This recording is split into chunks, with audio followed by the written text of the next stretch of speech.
Encik Lin dipukuli dan melarikan diri ke dalam lift.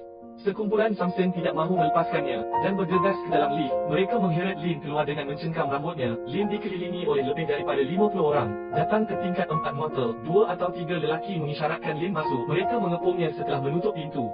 Tutup pintu dan pukul dia. Bermusuhan di dalam bilik. Betapa mengerikan. Setelah memukulnya, mereka langsung meninggalkannya. Ayah Encik Lin menerima panggilan, berkata bahawa dia hampir mati. Ayah bergegas ke tempat kejadian dan mengantarnya ke hospital. Kepala dan mukanya telah bengkak. Sakit hati. Lin mengalami kecederaan serius di kepala dan koma untuk sementara waktu. Ayahnya menangis dengan sakit hati di hospital. Status ayahnya ialah penerbit filem Kate No. 7, filem buatan tempatan yang popular 8 tahun lalu.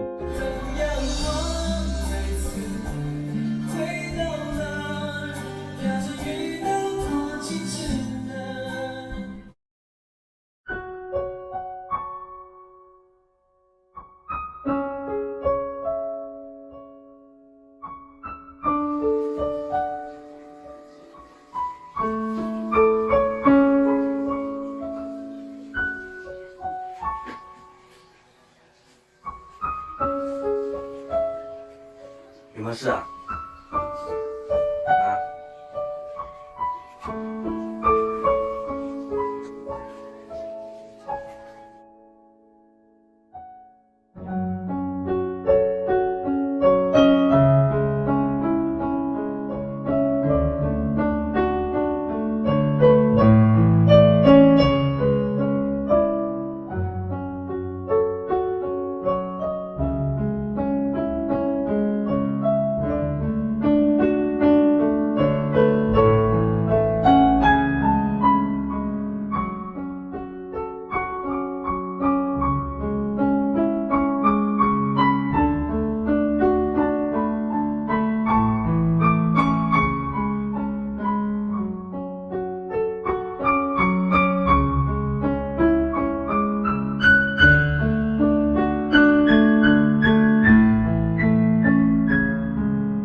Hai semua. Saya Lin Hui Chin, penerbit filem Chapter No. 7. Hari ini saya ingin mengucapkan terima kasih kepada pengurus Zhang dan Profesor Lu. Mereka memberi peluang kepada anak saya untuk hidup lagi. Saya juga ingin mengucapkan terima kasih kepada Andrew D, perunding pemasaran Illustrate. Dia mengajak saya untuk berkongsi produk Damarin kepada anda semua. Seperti yang anda nampak dari video, setelah anak saya dipukul, dia mengalami kecederaan otak yang teruk dan mempunyai kecenderungan ganas, serpihan memori, dan ketidakupayaan untuk mengawal diri. Simptomnya adalah skizofrenia dalam diagnosis perubatan, penyakit tanpa rawatan dalam bidang perubatan moden. Dia hanya boleh bergantung pada ubat penenang setiap hari. Jika tidak, dia akan membuang barang dan memukul seseorang secara tidak terkawal. Saya mencari rawatan perubatan untuknya dari perubatan Cina dan Barat ataupun makanan tambahan kesihatan. Mencubai semua ubatan untuknya telah hampir menghabiskan berjuta-juta dolar NT. Tetapi masih belum ada harapan. Saya berharap kesihatan anak saya dapat dipulihkan, tetapi saya berasa kecewa selepas berjumpa dengan doktor berulang kali. Doktor berkata tidak ada perubatan untuk kerosakan otak dan berhenti memberi ubat-ubat untuk anak saya. Akhirnya, anak saya juga berhenti menerima rawatan perubatan. Harapan saya juga telah hilang. Suatu hari saya menjumpai Damarin. Akhirnya ada harapan untuk saya. Sekarang anak saya mempunyai beberapa perkataan untuk anda.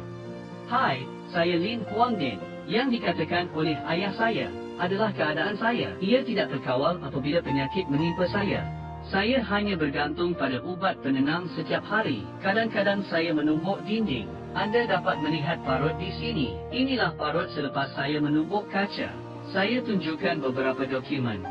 Ini ialah pengenalan orang kurang upaya. Setiap Jumaat, saya mesti berjumpa dengan doktor. Ini kad kecederaan utama. Penyakit saya ialah skizofrenia. Psikosis setara dengan skizofrenia.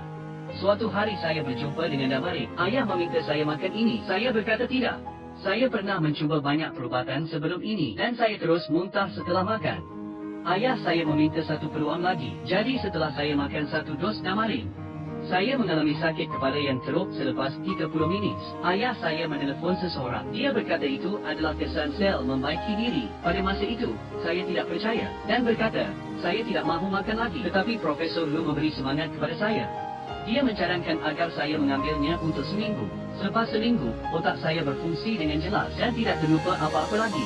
Saya juga tidak tergagap ketika bercakap, malah menjadi semakin gemuk dan dapat makan dan tidur enak. Terima kasih banyak kepada pengurus Zhang dan Profesor Lu. Saya hanya mengambil Damarin selama seminggu, tetapi telah dipulihi 80%. Sekarang selepas 2 tahun berlalu, saya telah sembuh sepenuhnya. Terima kasih. Terima kasih. Saya harap semua orang memberi peluang kepada diri sendiri. Beri peluang kepada Damarin juga. Pengurus Zhang pernah berkata, jangan takut untuk mengambilnya. Anda akan mendapati bahawa kehebatan Damarin. Terima kasih.